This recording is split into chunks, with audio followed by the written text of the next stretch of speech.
हमारे युवा रायपुर सभा के सदस्य जेलों से छूटने के बाद शांत हो चुके हैं और किंतु परंतु ये लगाया जा रहा है कि शायद उनके ऊपर इस तरह का दबाव बनाया गया है जिस वजह से वो शांत होने के लिए मजबूर हो चुके हैं। हालांकि आम जनता इस बात को नहीं मानती और खुद युवा रायपुर सभा के सदस्यों ने भी ये साफ किया कि उनके ऊपर किसी तरह का दबाव नहीं है और ना ही वो किसी तरह का दबाव सहेंगे। लेकिन इस तरह की किंतु परंतु इसीलिए हो रहा है क्योंकि जो मौजूदा समय में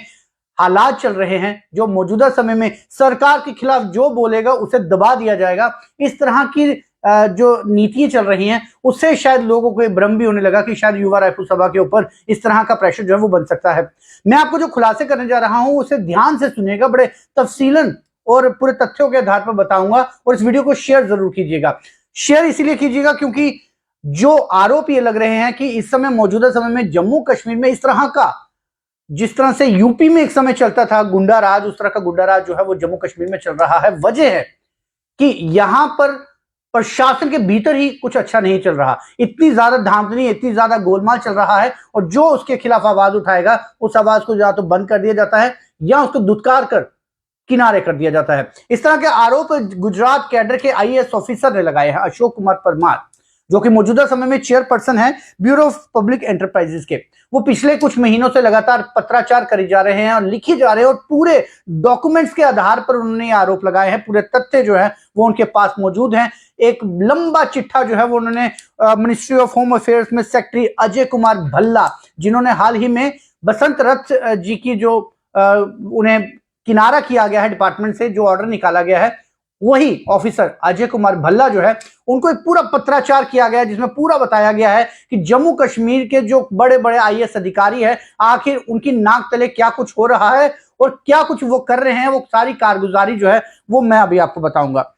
जम्मू कश्मीर में जल जीवन मिशन जो है वो लगाया गया ताकि प्रधानमंत्री जी का एक सपना है कि घर घर पानी जो है वो पीने का जरूर मुहैया होना चाहिए और उसके लिए करोड़ों की एक जो स्कीम है जल जीवन मिशन, जो कि देश भर में चल रहा है, जम्मू कश्मीर में भी भेजा गया ताकि यहां पर पहाड़ी और किनारों में जहां पर भी पानी ना मिल सके वहां पर लोगों को पानी मिल सके। लेकिन अशोक कुमार परमार जो कि आईएएस ऑफिसर हैं और इन्हें प्रिंसिपल सेक्रेटरी जल जीवन मिशन का जो पदभार भी दिया गया और इस दौरान उन्होंने देखा कि यहाँ पर बहुत सी धांधलियां हो रही हैं, यहाँ पर बहुत सी अनियमितताएं हैं और जब उन्होंने इस चीज को उठाने की कोशिश की तो उन्हें ही दबा दिया गया। सबसे पहले जो अशोक कुमार परमार जी के आरोप है, उनका यह मानना है कि 25/3/2022 यानी 25 मार्च 2022 को उन्हें principal secretary irrigation and flood control बनाया गया। उसके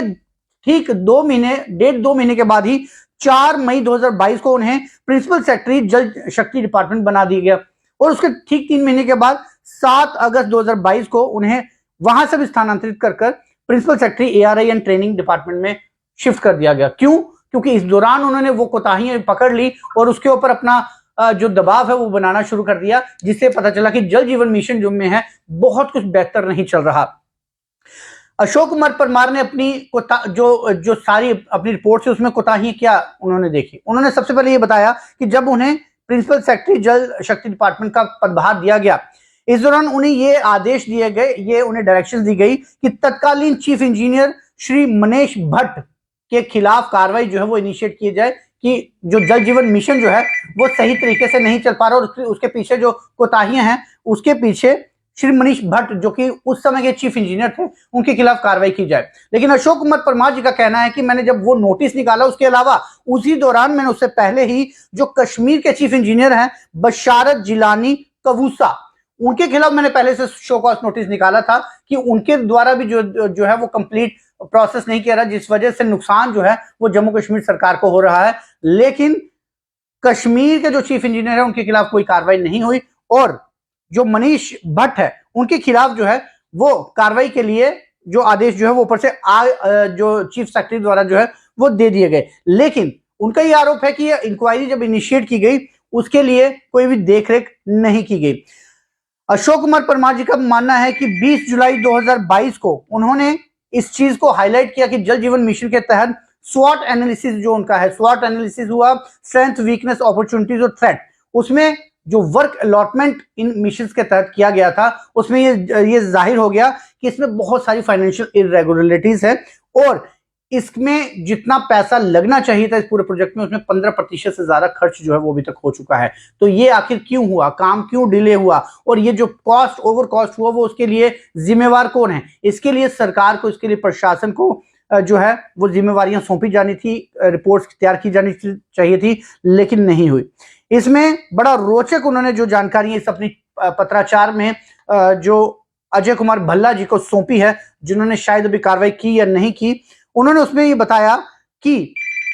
जब इस पूरे प्रोसेस के बीच में एक श्री हमेश मनचंदा है, उन्हें चीफ इंजीनियर पीएचई बना दिया गया, जो कि वायलेशंस हैं कई चीजों के आधार पर, क्योंकि ऑलरेडी ये बताया गया है कि उनका सुपरिटेंडेंट इंजीनियर बनना ही जो है वो संदेह के घेरे में था, जिस वजह से उन्हें चीफ इंजीनियर पद पर नहीं बिठाना चाहिए था। लेकिन उस समय सरकार ने फैसला लिया और जो उस समय की जो कमेटी है, उन्होंने हिमेश मनचंदा को 17/9/2022 को जो है उन्हें पीएचई का चीफ इंजीनियर बना दिया। इससे पहले वो इरिगेशन एंड फ्लड कंट्रोल के जो चीफ इंजीनियर जो है वो थे। लेकिन इससे पहले ही 15/7/2022, 15 जुलाई, जबकि ये श्री हिमेश मनचंदा जो है वो chief engineer irrigation and flood control के थे, उस दौरान जो है वो आईएएस शालीन काबरा जी को ये रिस्पॉन्सिबिलिटी दी गई थी चीफ सेक्रेटरी द्वारा कि एक इंक्वायरी इनिशिएट की जाए, 1 महीने के अंदर भीतर ये रिपोर्ट पेश की जाए कि जो कॉस्ट और ज्यादा टाइम लग रहा है उसके पीछे आखिर वजह कौन है और उसके पीछे दोषी कौन है। उस समय 1 महीने की कार्रवाई जो है, 1 महीने का जो टाइम दिया गया था इस रिपोर्ट को तैयार करने का, इंक्वायरी इनिशिएट करने का, अशोक कुमार परमार जी ये भी दावा करते हैं कि उस 1 महीने को यूं ही जाने दिया गया, कोई इंक्वायरी इनिशिएट नहीं हुई, क्योंकि उससे साफ पता चलता था कि जिस हमेश मनचंदा जी को चीफ इंजीनियर पीएचई बनाया गया, जो पहले उस समय इरिगेशन एंड फ्लड कंट्रोल के थे, उनकी कोताहियों की वजह से ही ये सारा प्रोजेक्ट जो है वो डिले हुआ। लेकिन ये जानने के बावजूद एक तो उन्हें चीफ इंजीनियर पीएचई बना दिया गया और उसके बावजूद आईएएस शालीन काबरा जी ने उनके खिलाफ कोई कार्रवाई नहीं की। ये आरोप अशोक कुमार परमार जी ने पूरे सबूतों के साथ, पूरे चिट्ठियों के साथ, पूरे गवर्नमेंट ऑर्डर्स के साथ ये अजय कुमार भल्ला जो कि सेक्रेटरी है मिनिस्ट्री ऑफ होम अफेयर्स से, उन्हें लिखा है। उसके अलावा उन्होंने एक बड़ी धांधली जो है वो एक और बताई है, आरोप लगाया है कथित रूप से, कि उनका यह भी दावा है अशोक कुमार परमार जी का कि शालीन काबरा जो कि आईएएस फाइनेंशियल कमिश्नर जब थे, जीएडी ने एक ऑर्डर निकाला था जिसमें ये पावर्स जो है वो डेलीगेट की गई थी डिवकॉम, डिविजनल कमिश्नर, डीसीज और सब डिस्ट्रिक्ट मैजिस्ट्रेट को, कि वो तहसीलदार, नायब तहसीलदार और गिरदावर की ट्रांसफर जो है वो कर सकते थे, और खाली इन्हीं को पावर्स दी थी कि ये ट्रांसफर जो है वो कर पाएंगे। लेकिन उसके बाद जो आरोप अशोक कुमार परमार जी द्वारा अपने पत्र में डाला गया है कि 20 मार्च 2023 को शालीन काबरा जो कि आईएएस उस समय फाइनेंशियल कमिश्नर रेवेन्यू थे, उन्होंने एक ऑर्डर निकाला जिसके तहत उन्होंने पावर्स को जो है वो सेंट्रलाइज किया, और उन्होंने लेफ्टिनेंट गवर्नर मनोज सिन्हा और एडवाइजर आर भटनागर के कॉन्फिडेंस में लिए बिना, उनकी इजाजत दिए बिना अपनी पावर्स को अपने पास सेंट्रलाइज किया, और 21 नायब तहसीलदार की ट्रांसफर 6/4/2022 को की, और 95 नायब तहसीलदार की ट्रांसफर 29/4/2022 को की। जबकि ये जो नायब तहसीलदार के ट्रांसफर्स है, ये जीएडी द्वारा ऑर्डर निकाला गया था कि सिर्फ डिवकॉम, डीसी या एसडीएम कर सकते थे, लेकिन जो आईएएस फाइनेंशियल कमिश्नर रेवेन्यू शालीन काबरा ने एक स्पेशल ऑर्डर निकालकर पावर्स को सेंट्रलाइज किया और खुद ये ट्रांसफर्स की, जो कि शक के घेरे में जो है साफ तौर से अशोक कुमार परमार जी द्वारा जो दावा किया गया है वो इसमें कहा गया। लेकिन बड़ी बात यह है कि अब ये कहां से आ जाता है कि जो अशोक कुमार परमार जी है वो साफ तौर से लेफ्टिनेंट गवर्नर के खिलाफ भी हो चुके हैं, और ये दावा करते हैं कि लेफ्टिनेंट गवर्नर जो है वो भी इस पूरे मामले में कोताही बरत रहे हैं, और adviser to LG R Bhatnagar जो है वो भी इसमें कोताही बरत रहे हैं।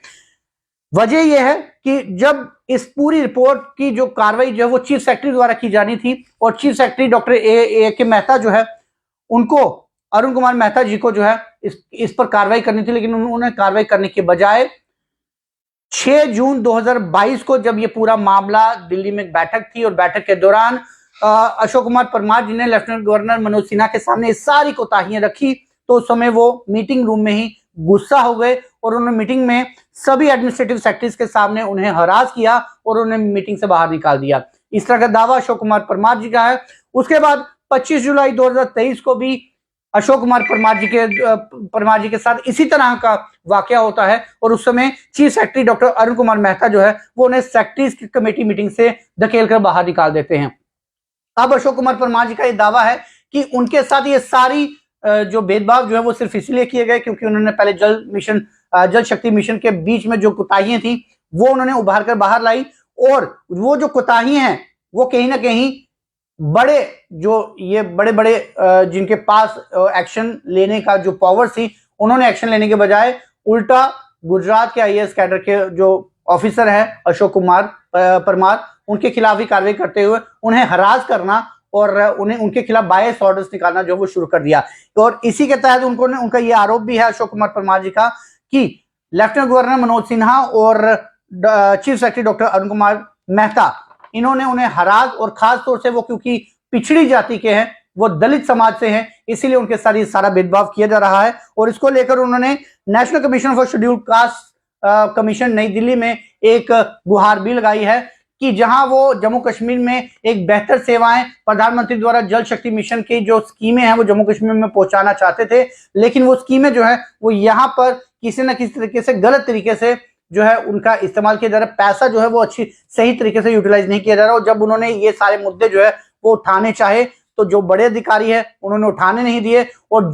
जिनका ये दायित्व है इस पूरे चीजों को रोकना, उन्होंने रोकने के बजाय उल्टा अशोक कुमार परमार जी को आईएएस को एक दलित समझते हुए उन्हें जो है वो दरकार किया। तो ये मामला कहीं ना कहीं गोलमाल, करप्शन, दबदबा और गुंडई राज का है। आखिर जम्मू कश्मीर में हो क्या रहा है? अजय कुमार भल्ला जी जब बसंत रथ का टर्मिनेशन जो है वो निकाल सकते हैं, ऐसे में इस पत्राचार जो कि पिछले काफी महीनों से चल रही है उस पत्राचार का कोई एक्शन अभी तक क्यों जमीनी सतह पर दिखाई नहीं दिया? ये बड़ा सवाल केंद्र सरकार पर भी इसीलिए है क्योंकि एलजी मनोज सिन्हा जो है वो केंद्र के इशारों पर और उनके अधीन जो है वो काम कर रहे हैं। और दूसरा यहां पर खासतौर से भाजपा के लिए भी एक हास्यास्पद ये घटना जरूर बनी हुई है क्योंकि लोग ये पूछ रहे हैं कि यदि इतनी कोताहियां हो रही हैं, एडमिनिस्ट्रेटिव लेवल पे ये चिट्ठियां जो है वो लिखी जा रही हैं, तो ऐसे में क्या जम्मू कश्मीर या केंद्र सरकार में बैठी बीजेपी को, क्या जम्मू कश्मीर का बीजेपी का कोई ऐसा नेता कंपिटेंट नहीं दिखाई देता जिससे कि एलजी बनाकर जम्मू कश्मीर की मूलभूत जो मुश्किलें हैं उन्हें उजागर करने के लिए वो नेता जो है वो काम कर पाए? क्या बाहरी राज्यों से आया हुआ नेता भाजपा जो है वो जम्मू कश्मीर के दर्द को समझ सकता है? और यदि समझ सकता है तो इस तरह की जो चिट्ठियां जो प्रमाण जो है अजय कुमार परमार जो है वो दे रहे हैं उसका जवाब कोई क्यों नहीं दे रहा? बड़ा सवाल है। इस सवाल का जवाब जो है वो जरूर देना चाहिए क्योंकि जो अभी कुछ दिनों पहले तक युवा रायपुर सभा को छुड़वाने के लिए जो नारे लग रहे थे कि यूपी राज नहीं चलेगा, शायद यही वजह थी जिस वजह से इस तरह के नारे जो है वो लग रहे थे, क्योंकि इस तरह के मामले जो है वो यूपी या अन्य राज्यों में देखने को मिलते थे। जम्मू कश्मीर में भी अब ये चीज शुरू हो चुकी है। फिलहाल आप जुड़ रही है जम्मू न्यूज के साथ।